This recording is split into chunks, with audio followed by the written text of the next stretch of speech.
Selamat sejahtera, kami daripada kumpulan 17 akan membentangkan mengenai De Bono Code Program. Ahli kumpulan kami terdiri daripada Alisa, Muhammad Azli, Muhammad Arif, Siti Syuhada dan juga Stephen Lee Tabet. Sebagai pengenalannya, program kod ini telah diasaskan oleh Edward De Bono yang merupakan seorang ahli psikologi dan tokoh pemikiran kreatif yang berasal daripada negara Malta. De Bono sangat terkenal sebagai pencetus kepada konsep pemikiran lateral, iaitu satu proses berfikir di luar kebiasaan untuk menghasilkan idea dan penyelesaian secara kreatif. De Bono juga berpendapat bahawa kemahiran berfikir bukan berlaku secara semula jadi, tetapi boleh diajar, dilatih dan dipertingkatkan melalui penggunaan alat berfikir yang tepat dan sistematik. Berdasarkan prinsip inilah, beliau telah membangunkan program kod ataupun lebih dikenali sebagai Cognitive Research Trust pada awal tahun 1970.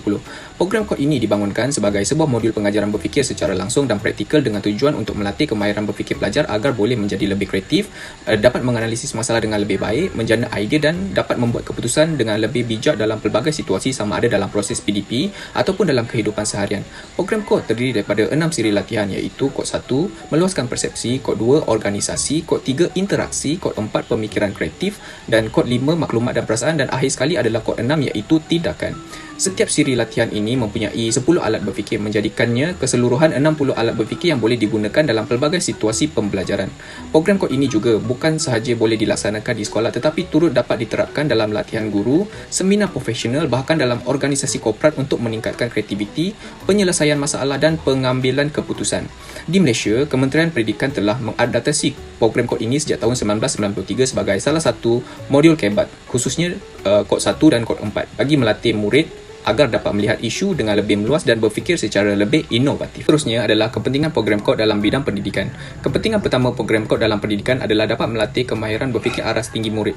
Hal ini kerana program kod direka bertujuan mengajar murid berfikir secara eksplisit dan berstruktur dengan menekankan proses pemikiran yang melibatkan analisis, penilaian dan penciptaan idea baru yang merupakan ciri utama dalam KEBAT. Melalui penggunaan pelbagai alat berfikir dalam setiap siri kod, murid akan dilatih untuk menilai sesuatu isu daripada pelbagai sudut pandang, menganalisis maklumat secara kritikal dan dapat menjana penyelesaian kreatif terhadap sesuatu masalah.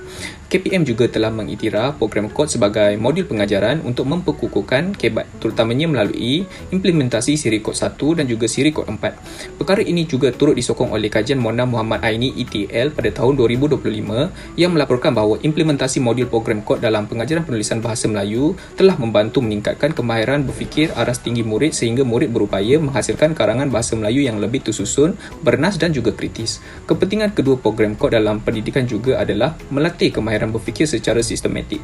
Menerusi aplikasi program kod, pelajar akan belajar mengenal pasti faktor penting, menyusun maklumat dan membuat keputusan yang teratur.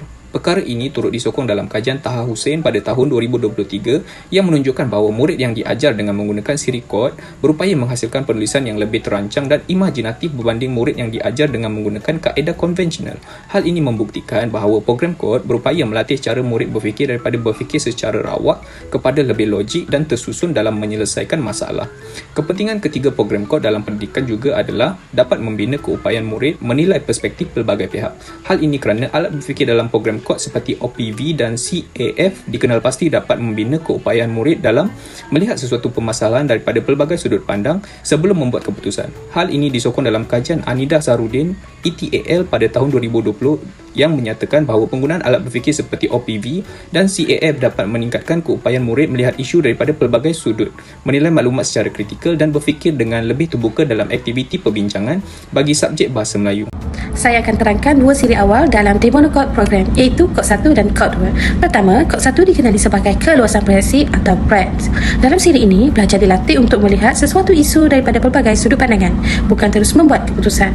Belajar menggunakan beberapa alat berfikir seperti PMI, CAF, Rules, CNS, AGO, Planning, FIP, APC, Decision dan OPV. Alat ini membantu belajar menilai kebaikan dan keburukan, mempertimbangkan semua faktor serta memahami pandangan orang lain. Secara ringkas, kod 1 membantu pelajar berfikir secara lebih terbuka, seimbang dan rasional. Seterusnya, kod 2 mula fokus kepada organisasi pemikiran, iaitu bagaimana belajar menyusun idea secara sistematik. Prosesnya bermula dengan recognize, iaitu mengenal pasti maklumat penting. Diikuti analyze dan compare untuk memahami serta membandingkan idea. Seterusnya, belajar select maklumat yang relevan dan find other ways idea dengan mencari alternatif. Kemudian, idea disusun melalui organize dan fokus sebelum belajar consolidate pemahaman dan akhirnya membuat conclude. Langkah-langkah ini membantu pelajar menghasilkan idea lebih jelas dan teratur. Kesimpulannya, kod 1 melatih cara melihat isu, manakala kod 2 melatih cara menyusun pemikiran, dan kedua-duanya sangat penting dalam membentuk kemahiran berfikir pelajar. Assalamualaikum dan selamat sejahtera. Saya Muhammad Arif Muhammad Syamsul Rizal, nombor matrik P159015. Okey, baiklah. SOT 3 adalah satu cara fikir untuk kita berinteraksi. Jadi sebenarnya SOT 3 adalah satu kemahiran berfikir yang memerlukan seseorang, itu tak kisahlah guru ke, murid ke, untuk berinteraksi dengan orang lain. Jadi seseorang pemikir ni, dia tidak boleh lagi melihat secara langsung kepada satu-satu hujah, tetapi dia juga perlu berfikirkan apa yang akan dihujahkan oleh pihak lawan. Jadi biasanya SOT 3 ni digunakan untuk perbincangan, mesyuarat, dan biasanya digunakan untuk berdebat lah, sebab dia punya teknik tu memang teknik untuk make sure hujah kita, untuk pastikan hujah kita tu kuat. Jadi antara langkah-langkah yang diberi, yang disarankan, yang diajarkan, yang pertama sekali, okey, kita kena PKP, maksudnya periksa kedua-dua pihak. Okey, periksa apa? Periksa hujah yang mungkin akan diberikan oleh pihak kita dan pihak lawan. Yang kedua, kita kena pastikan bukti yang kita bagi tu jenis dia apa. Sama ada bukti ataupun hujah yang kita bagi tu sekadar pendapat ataupun sebenarnya fakta. Yang ketiga, kita nak nilai pula bukti tu. Sama ada bukti tu dia kuat secara sendiri ataupun bukti tu dia perlu ada sokongan lain. Macam buat debat. Okey, yang ketiga, setuju, tak setuju dan tak relevan. Okey, apa benda setuju, tak setuju, tak relevan ni sebenarnya? Okey, sebenarnya kita kena senaraikan sebanyak mungkin, kita punya idea yang bersetuju dengan pihak lawan, yang berselisih, dan yang maupun idea-idea yang tak relevan langsung untuk dibincangkan, supaya kita tak cakap benda sia-sia. Yang seterusnya, menjadi betul satu ni, kita kena pastikan kalau hujah kita tu mestilah berdasarkan fakta dan ada autoritinya. Menjadi betul dua pula, kita kena jenamakan hujah kita, dia ada nama yang baik-baik, dan kemudian kita murnikan makna dia supaya dia nampak betul lah, orang pun akan psikologinya akan percaya kita betul. Seterusnya, mencari salah satu, tuduh pihak lawan punya hujah tu palsu dan kita melampaukan dia punya kesalahan tu supaya nampak salah lah dan betul salah. Mencari salah dua pula, kita kena cari kesalahan sekecil-kecil mana pun kesalahan dari pihak lawan, dan kita kena tabur prasangka supaya mereka pun tak percaya dengan hujah mereka. Okay, bunyinya negatif, tapi sebenarnya boleh dipositifkan in the good way, dalam jalan yang betul sebenarnya, kalau difahami dengan betul-betul. Dan akhir sekali, perlulah mencari hasil, di mana hasil tu ialah kita kena buat satu kesimpulan. Nama pun perbincangan ataupun interaksi, mesti kita nak cari kesimpulan, mesti ada titik akhir. Titik akhir tu mestilah sama ada kita memang bersetuju daripada awal, memang ada pemikiran sama, memang connected daripada, ataupun kita memang berkompromi, kita pun percaya hujah member. Sebab ada teknik menjadi betul satu, menjadi betul dua, mencari salah satu, mencari salah dua.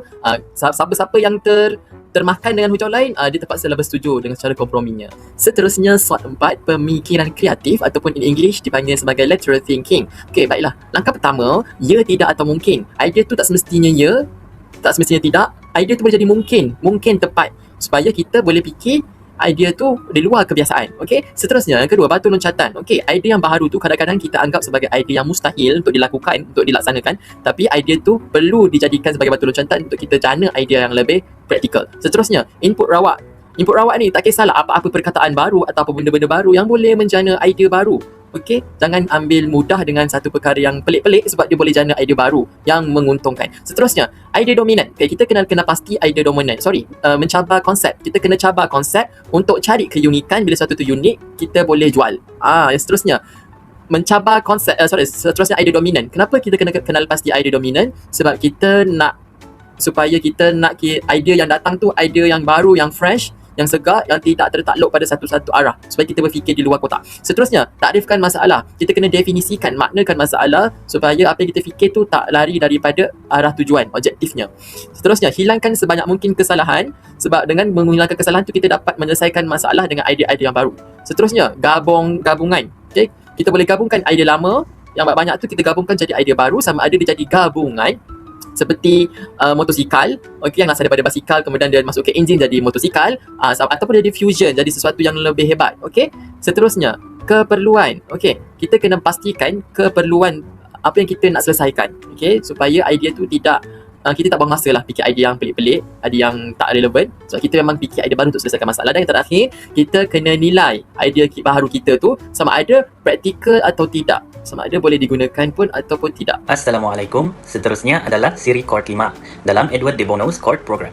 yang memberi tumpuan kepada pengurusan maklumat dan peranan perasaan dalam proses pemikiran. Siri ini menegaskan bahawa dalam dunia sebenar, pemikiran manusia tidak hanya bergantung kepada fakta dan logik semata-mata, tetapi turut dipengaruhi oleh emosi, nilai, kepercayaan serta maklumat yang diterima.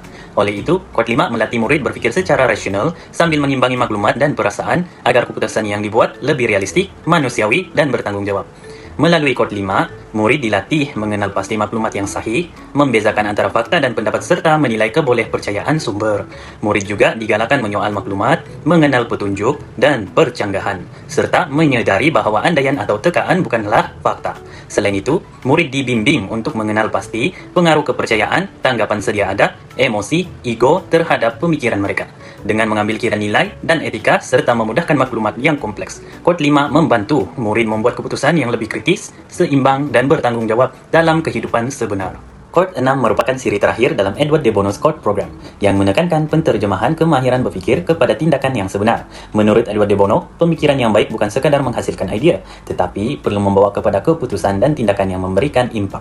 Oleh itu, Kod 6 melatih murid untuk merancang, menilai, melaksanakan keputusan secara sistematik, rasional dan berkesan. Dalam Kod 6 juga, murid dibimbing menetapkan sasaran yang jelas dan realistik melalui konsep target. Kemudian, mengembangkan idea dengan meneroka pelbagai alternatif melalui expand, sebelum memfokuskan pilihan yang paling praktikal melalui kontrak.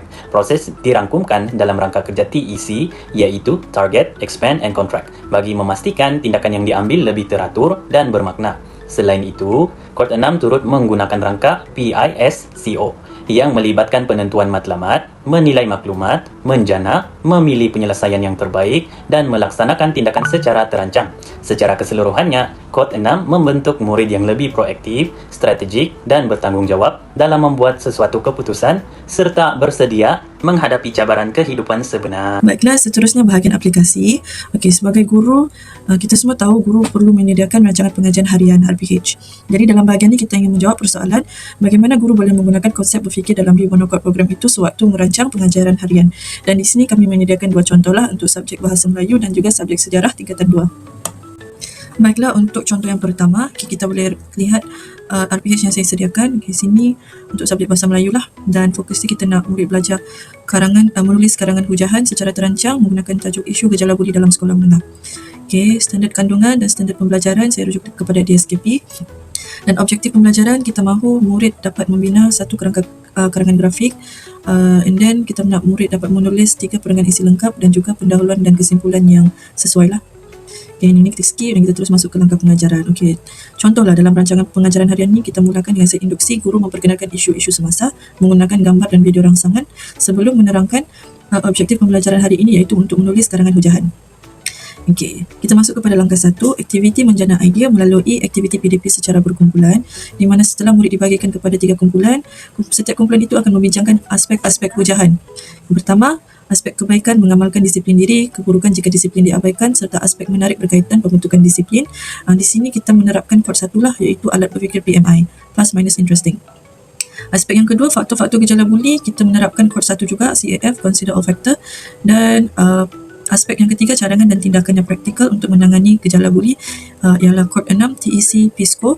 Di sini kita mengajarlah kepada murid cara nak fikir cadangan dan tindakan yang realistik menggunakan alat berfikir ni lah. Okay. Jadi kalau dilihat secara keseluruhan dalam RPH ni, kita hanya menerapkan kod itu dalam aktiviti berkumpulan sahaja. So RPH ini menunjukkan guru ini mengaplikasikan secara sedar. Baiklah, kita terus masuk ke contoh yang kedua menggunakan subjek sejarah. Yang kita lihat dalam RPH ni, tajuk yang diajar adalah Kesultanan Melayu Melaka. Standard kandungan dan standard pembelajaran merujuk kepada DSKP. Objektif pembelajaran adalah supaya murid dapat belajar tentang faktor kegemilangan, faktor kejatuhan dan iktibar daripada sejarah Kesultanan Melayu Melaka lah. Ini kita skip dan kita terus masuk kepada set induksi. Okey, guru mulakan pengajaran dengan menunjukkan gambar dan seterusnya bertanya soalan, mengapakah Melaka pernah menjadi pusat perdagangan terpenting di Asia Tenggara? Okey, sebenarnya soalan mengapakah itu, guru ni sebenarnya mengaplikasikan kod 1 CAF, iaitu consider all factor. Sebab soalan mengapakah itu merangsang murid untuk mempertimbangkan faktor-faktor yang berkait, sekaligus murid dilatih untuk meluaskan persepsi mereka lah, sebab tu kod 1. Okay, langkah 1, guru mula buat penerangan tentang faktor kegemilangan. Murid pula melengkapkan lembaran kerja dengan menyenaraikan sekurang-kurangnya 4 faktor kegemilangan.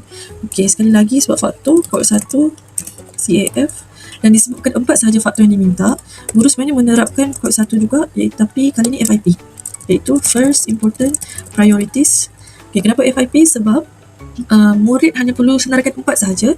Jadi di sini murid dirangsang untuk belajar menapis maklumat berdasarkan hubung kait ataupun relevan maklumat itu dengan kehendak soalan dan juga kepentingan fakta sejarah itulah. Seterusnya langkah kedua, aktiviti berkumpulan. Di sini murid berbincang tentang faktor kejatuhan.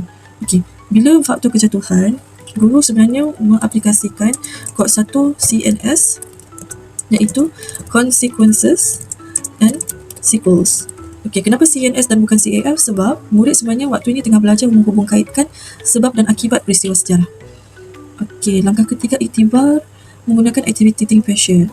Kalau iktibar pula sebenarnya guru tengah menerapkan kod 6, iaitu decision. Kenapa decision? Sebab murid kena pilih iktibar yang relevan, dan secara tidak langsung juga kod 2 AGO, iaitu aim, goals and objective. Kenapa? Sebab iktibar yang relevan itu murid pilih berdasarkan tujuan dan maklumat pada masa kini. Jadi sebenarnya kalau kita lihat keseluruhan RPH kali ini, guru menyediakan RPH yang lengkap, tetapi secara tidak sedar ada unsur-unsur elemen kebat, yang mana juga sebenarnya elemen kebat itu menyokong konsep alat berfikir dalam De Bono Code Program. Sebagai kesimpulannya, program kod yang diasaskan oleh Edward De Bono bukan sekadar himpunan alat berfikir, tetapi merupakan satu kerangka pedagogi yang berupaya membentuk dan memperkukuhkan pemikiran pelajar secara sistematik. Melalui pelaksanaan siri kod dalam bilik darjah, pelajar dilatih untuk melihat isu secara menyeluruh, menyusun dan menghubungkan idea, menjana pemikiran kreatif serta membuat keputusan yang lebih rasional dan berkesan.